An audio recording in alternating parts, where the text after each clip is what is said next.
5. 6:59 minutos. Buenos días, dominicanos, dominicanas, ciudadanos y ciudadanas del mundo. Julio Martínez Pozo, los comentarios de los temas más importantes en el programa de mayor influencia de la radio nacional. En este jueves, este jueves 14 de junio del buenos días a todo el equipo del Sol de la Mañana.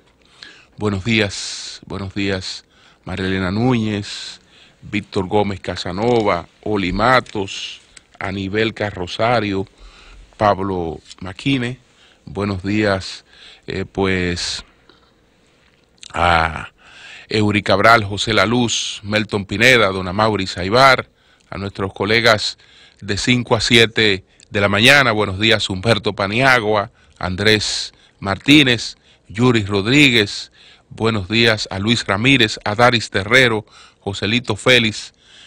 En Santiago de los Caballeros, Ramón Paulino, así late la ciudad corazón. Manuel González Manegonte, nuestro catedrático del sector agropecuario. Buenos días a Rafael Díaz, nuestro cronista deportivo. Helen Gil, nuestra productora. Sonia Patiño, nuestra coordinadora. Buenos días a Joa Bernal. Y buenos días a todo el equipo y a toda la teleaudiencia de Telefuturo, Canal 23. Y precisamente hoy, en esta fecha, es una fecha histórica por la conmemoración de el desembarco de junio de 1959, un desembarco que fracasó porque no pudo, en primer lugar, las operaciones no pudieron realizarse de manera puntual, porque estaba previsto para el 14 de junio de 1959 el desembarco que se produjo en Constanza en un avión que tenía los colores y la simbología de la aviación militar dominicana, que este hecho coincidiera con el desembarco por Maimón, Estero Hondo, de otras embarcaciones que no pudieron llegar ese día por sabotaje, por una serie de cuestiones, porque realmente cuando se produjo el desembarco ya Trujillo estaba preparado, totalmente preparado para enfrentarlo desde el punto de vista militar. Y entonces lo que se pretendía con la operación simultánea era dispersar las fuerzas, que al mismo tiempo que tuvieran que ocuparse de ir detrás del movimiento guerrillero insertado en las lomas de Constanza, lo propio habría que hacer con otros 3 puntos que se iban a establecer a través de tal vez cerca de 200 personas que venían en 3 embarcaciones.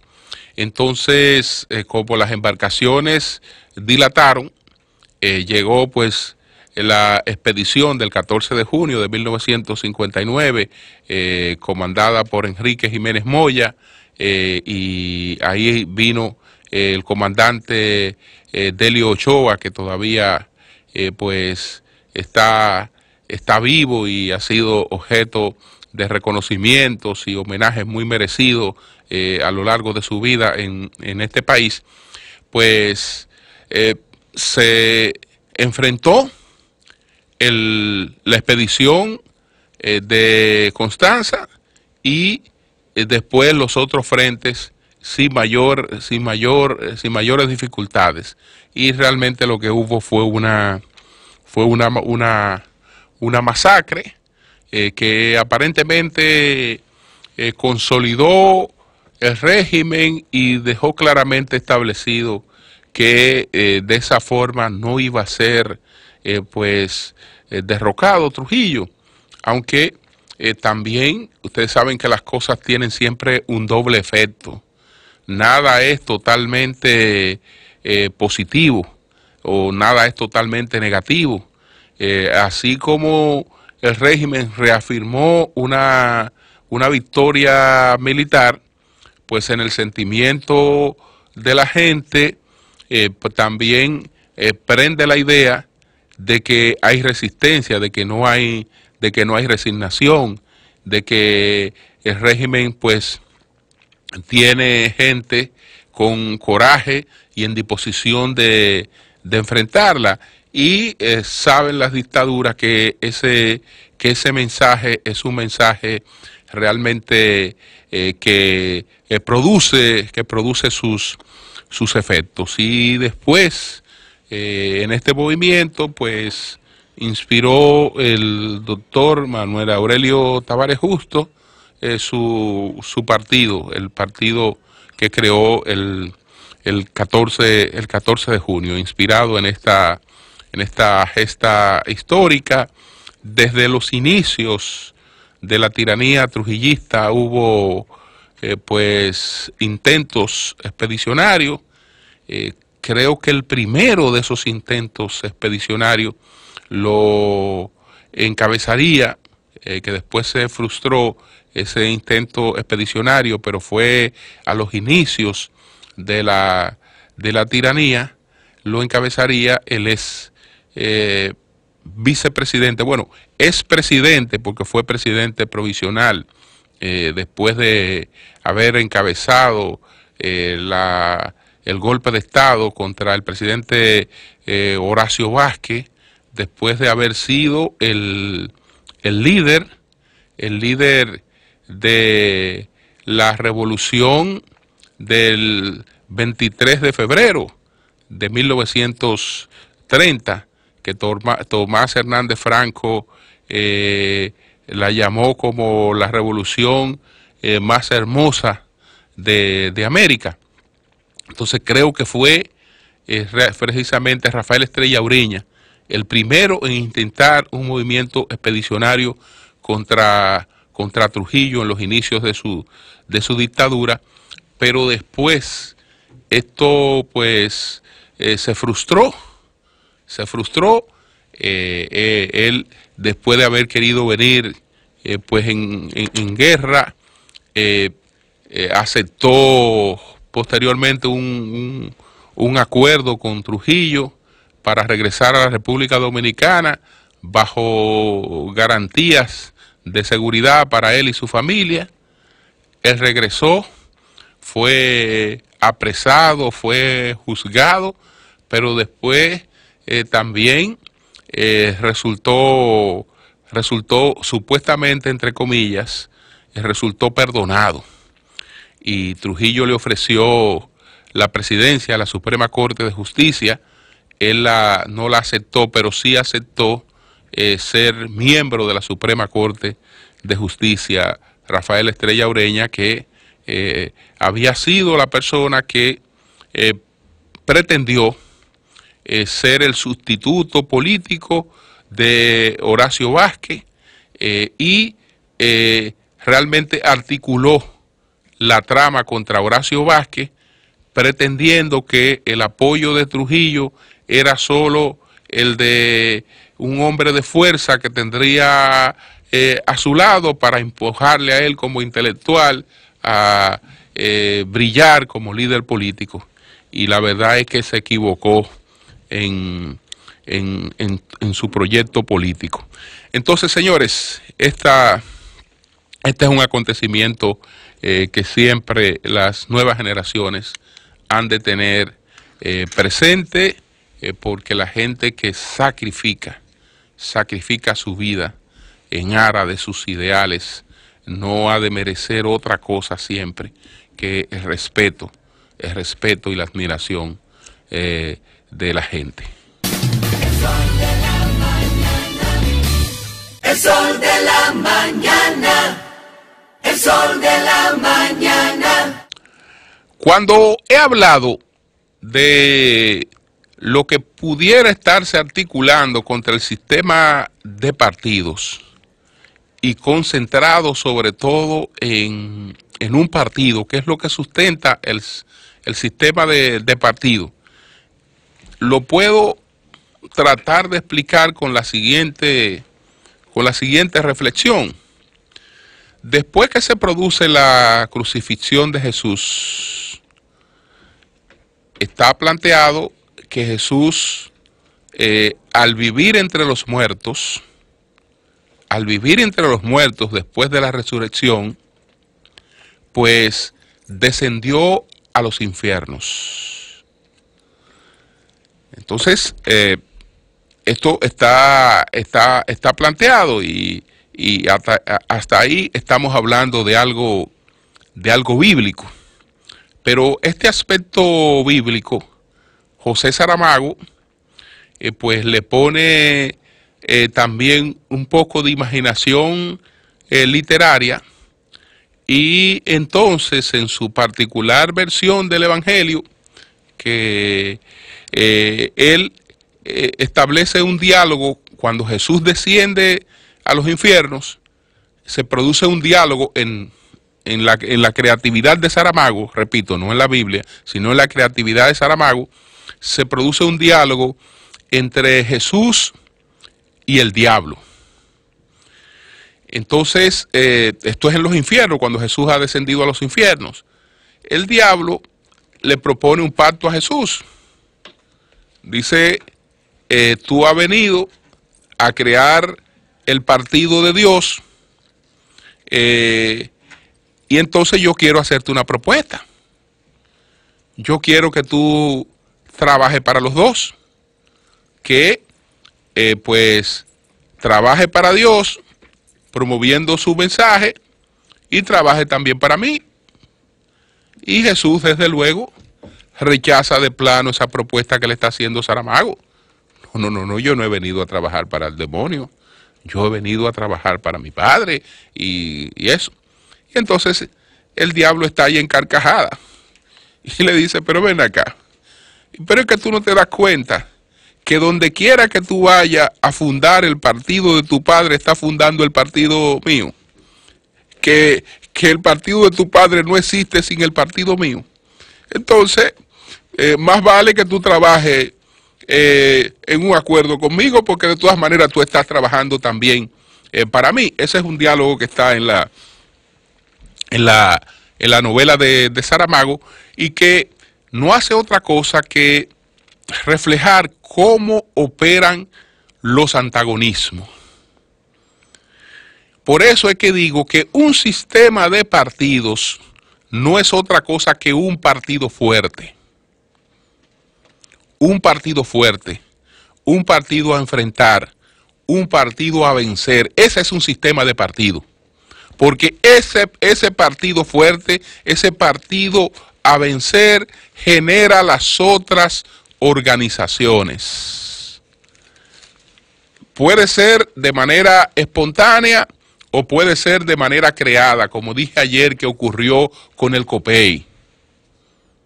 La idea de COPEI, que es el partido que va a enfrentar a los ADECO, es una idea del propio Rómulo Betancourt,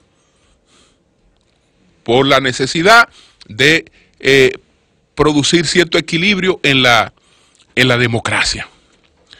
Entonces, en la República Dominicana, desde hace tiempo, y eso lo sabe el PLD, y a pesar de que lo sabe, no ha hecho los cambios ni la evolución necesaria para poder contrarrestar eso que desde hace tiempo trata de articularse para reducir su poder o retirarlo del poder. Aquí ese ha sido un propósito inocultable de las legaciones diplomáticas estadounidenses. Es más, no solo de ellos.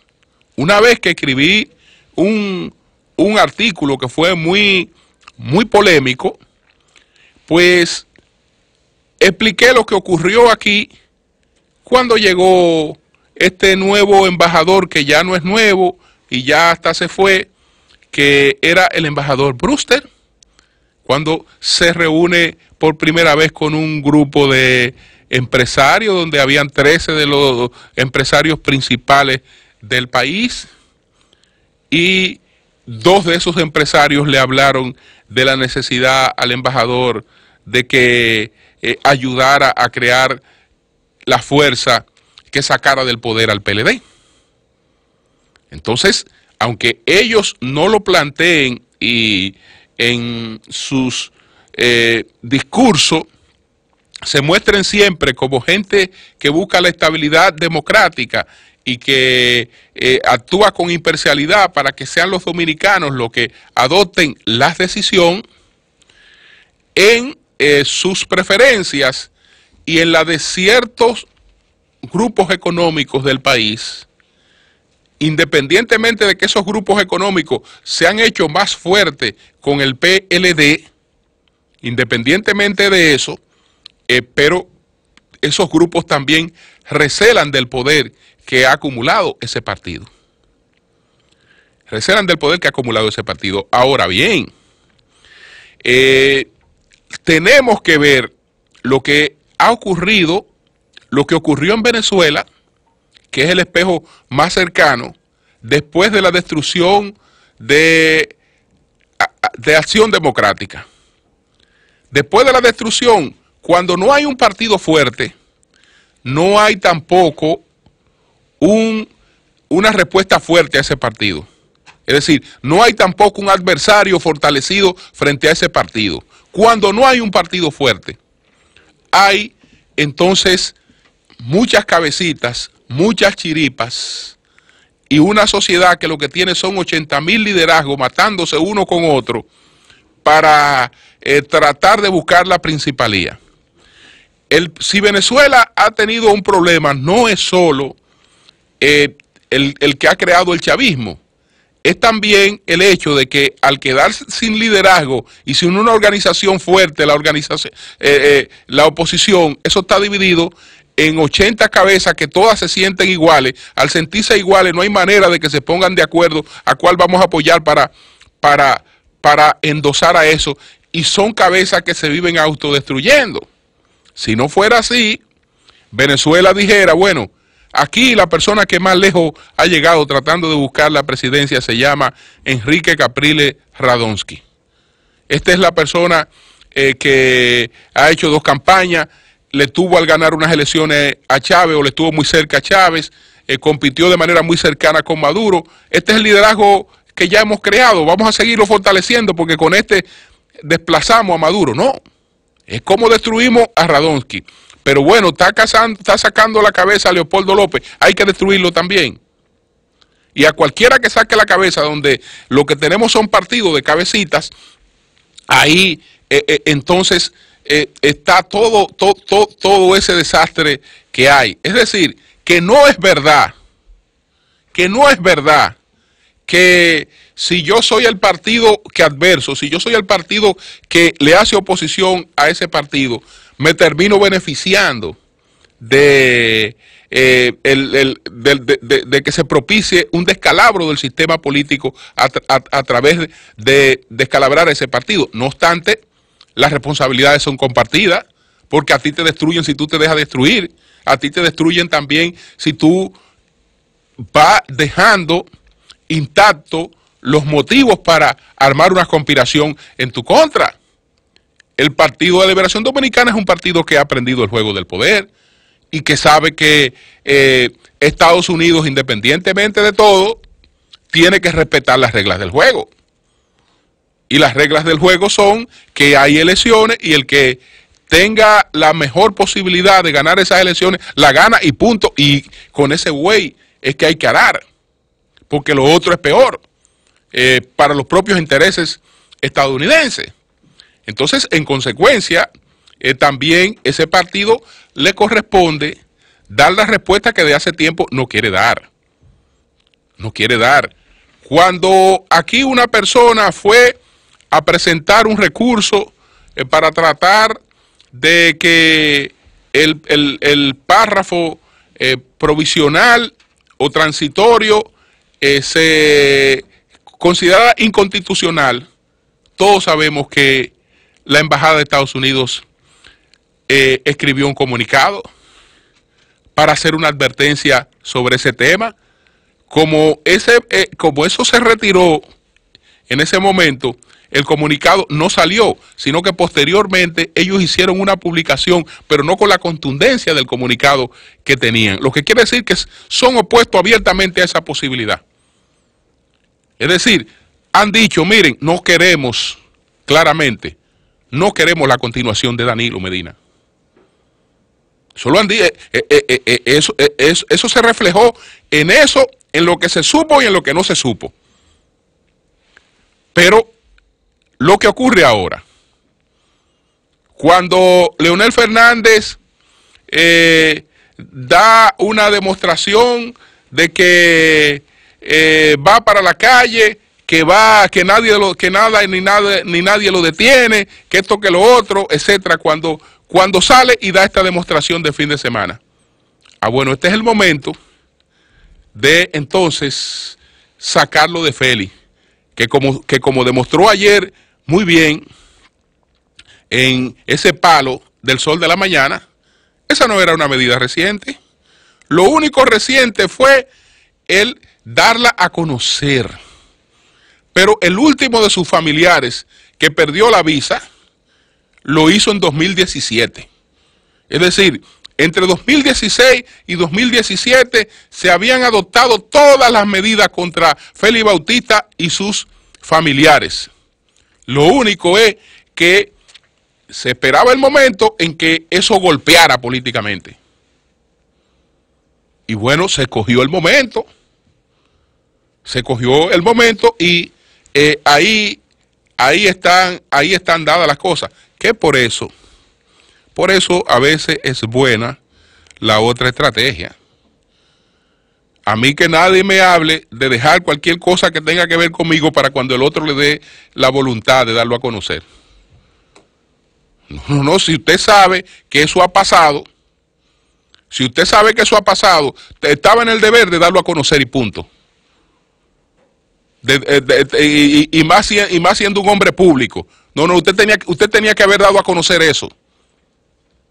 Porque no era verdad que lo iban a mantener en silencio, no. Iban a acechar la oportunidad en la que fuera, propicia, y entonces lo iban a dar a conocer. Y lo dieron a conocer. Bueno, aguantaron. Estamos a mediados del 2018, se presentó la coyuntura. Miren, presentamos aquí como un elemento nuevo esto, que no tiene nada de nuevo. Porque ya toda esa cuestión se había ejecutado hace un tiempo. Pero ahí hay una serie de cosas que motivan reflexiones. Ciertamente, si un partido deja que le persiga la imagen de corrupto, pues esa imagen se pega y nadie se la despinta. Y no importa que no haya razones para eso. La administración del presidente Pérez, usted hace una encuesta y aparece como una de las administraciones más corruptas de Venezuela. Incluso la última administración del presidente Pérez, como una de las administraciones más corruptas de Venezuela. Sin embargo, eso no tiene que ver nada con la realidad.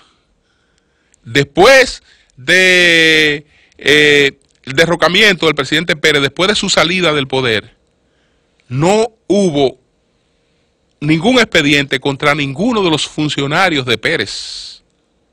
No hubo un solo escándalo de corrupción presentado ante la justicia contra ese gobierno. Un solo. Y ustedes recuerdan lo que ocurrió cuando falleció, que se presenta un conflicto, pero detrás de ese conflicto subyacía la creencia de que probablemente este hombre tenía grandes depósitos en algún lugar del mundo y no tenía un peso guardado en ninguna parte. No ha aparecido medio centavo de dólar que este hombre tuviera guardado en ninguna parte. Ninguna parte. Bueno, pero eso se permitió que eso se instalara en el imaginario de la gente y la gente terminó comprando eso como una verdad. Cuando, les repito, si vamos a ver incluso cuál fue el gabinete de Pérez en esa administración frustrada, fue un gabinete integrado por jóvenes tecnócratas que después han tenido todo un desempeño brillante porque eran jóvenes brillantes, lo único que no estaban capacitados para el ejercicio del gobierno. No estaban capacitados para el ejercicio del gobierno porque no es verdad que las universidades preparan a nadie para ejercer el gobierno. Le dan herramientas, pero el ejercicio del gobierno también es una cuestión política que la da cierta experiencia y las posibilidades de cierto manejo en equilibrio de las personas. Entonces, el PLD tendrá que saber qué tipo de respuesta articula frente a las cuestiones y a los desafíos que tiene planteado. Yo voy a leer la carta de Domínguez Brito, que dice lo siguiente, dirigida al presidente Fernández. Quien suscribe ha recibido con estupor los acontecimientos y noticias que involucran a los titulares de la Secretaría de Organización y Finanzas de nuestro partido en la última semana. El primero ha sido sujeto de sanciones drásticas por parte del Departamento del Tesoro de los Estados Unidos de América y el segundo ha sido encartado por la Procuraduría General de la República Dominicana por prevaricación, soborno, enriquecimiento ilícito y lavado de dinero. En este orden, a nuestro entender, resulta inaceptable que como organización política permitamos que ambos continúen en posiciones de dirección partidaria como lo han hecho hasta hoy. La posición de PLDistas dignos hubiese sido que ante semejantes acusaciones y cuestionamientos, ambos voluntariamente se hubiesen apartado de los cargos que ostentan y evitasen mayor bochorno a nuestro partido y al legado de nuestro fundador Juan Bosch. Sin embargo, ha resultado más que evidente que tanto ellos como sus entornos inmediatos vinculados a la vieja práctica que hoy buscamos superar son incapaces de medir la magnitud de sus acciones, aceptar y admitir sus faltas, ni examinar la obsolescencia de su conducta frente a una sociedad dominicana que exige a la clase política respeto, honestidad y sobre todo transparencia. Señor presidente, habrá quienes entiendan que se precisa agotar canales institucionales formales del sistema de justicia para establecer responsabilidades definitivas antes de tomar decisiones internas a nivel partidario. Ese formalismo tiene su lugar y momento, que también tardarán y concluirán con sanciones en ese plano. Sin embargo, el plano político opera a niveles distintos, asociados a la confianza, al respeto, a la dignidad, a predicar con el ejemplo y seguir los principios que de su vida encarnó don Juan: honestidad, humildad, austeridad, serenidad, decoro y sencillez. Ambos compañeros han defraudado nuestro lema, servir al partido para servir al pueblo. De lo que se trata, pues, es de la acción política requerida a nivel del más alto órgano de dirección del partido para asegurar la vida institucional, que se encuentra hoy sensiblemente trastornada, e impedir que la imagen y el legado de nuestro fundador se vean afectados aún más. No merecemos, no necesitamos y no deseamos tener personas cuestionadas a estos niveles éticos y morales en ningún puesto de dirección partidaria. Es tiempo de que el comité político envíe una señal disuasiva, ejemplificadora y decidida. En vista de lo anterior y atendiendo a lo dispuesto por los estatutos de nuestro partido en el artículo 25, literal E, le solicito formalmente que sea convocado el comité político a los fines de que ambos secretarios cesen en sus funciones por deshonor a los principios fundamentales de nuestra organización y vulnerar sus deberes como miembros. Artículo 9, literal E. Bueno, en ambos casos es cierto que los juicios son distintos. Es cierto que hay un juicio de la opinión pública, hay un juicio eminentemente político de la sociedad, y que otra cosa es el juicio que se sigue bajo los rigores de un debido proceso, que son cosas distintas, y que a ambas cosas realmente una organización tiene que dar respuesta. Tiene que dar respuesta porque no puede sujetarse a que se trata solo de una cuestión jurídica, cuando también hay cuestiones de implicaciones políticas y hay cuestiones realmente que arrastran la imagen. En principio ninguna decisión puede vulnerar el principio de presunción de la inocencia, pero si se produce, como pudiera ser ya un encartamiento formal, ya se ha presentado acusación formal en el caso del ingeniero Víctor Díaz, además de, pero hay que ver la decisión de el juez Ortega, que ya le toca decidir si hay o no méritos para un juicio de fondo. Yéndose a un juicio de fondo, corresponde pues al partido decidir sobre ese aspecto, que bien pudiera ser a una persona que tiene que acogerse a los rigores de un juicio de fondo, bien pudiera ser pues una suspensión hasta tanto eso se dirima. En el caso de Félix Bautista, aunque está planteada una cuestión seria de imagen, ocurre que Félix Bautista no tiene pendencias con la justicia dominicana. No tiene pendencias con la justicia dominicana. Entonces, hay un aspecto de unos cuestionamientos que de todas maneras el partido debe emplazar al ingeniero Bautista a esclarecer, y probablemente si en ese ejercicio de esclarecimiento pues fuere necesario que él también pues enfrentara una suspensión, pues discutir esta posibilidad. Pero están estas cuestiones ahí de por medio.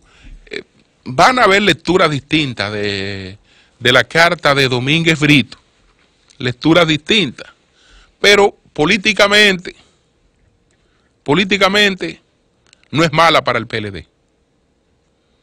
No es mala para el PLD. Fíjense cómo los que quieren levantar la bandera de la anticorrupción y los que quieren hacer liderazgo sobre esa bandera, entonces le están entrando a Domínguez Brito. ¿Por qué? Porque el tema de ellos no es la corrupción. Domínguez Brito aquí está atacando la corrupción, ¿no? O la presunta corrupción, la está atacando. Entonces están atacando a Domínguez Brito porque Domínguez Brito está atacando la corrupción, porque el tema no es la corrupción. El tema es el liderazgo. El problema es no permitir que venga ahora a levantarme la bandera anticorrupción, porque esa bandera es mía.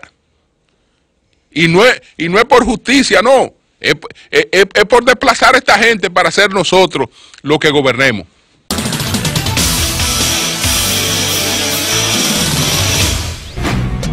¿Quieres sintonizar?